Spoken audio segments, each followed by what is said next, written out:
All right, so once you import the PDF, you probably want to go ahead and save the project, and I would recommend you save often. You can use the quick access toolbar up top and click on the disk, or go to File and click Save.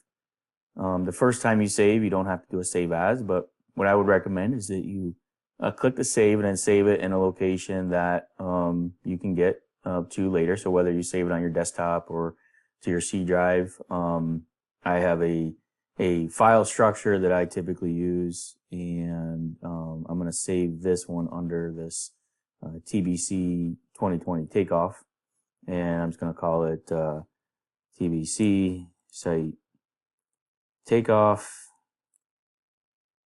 training.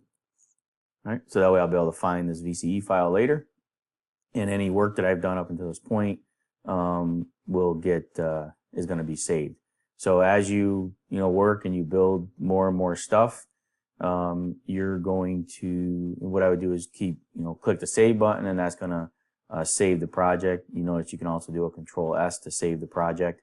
I would save often in case you crash, your desktop crashes, or you have a power surge or something like that. Or you got multiple things running and you get hung up. Save often so you save your work. That would be a good practice to get into. So with that, yeah, we'll get into starting the takeoff.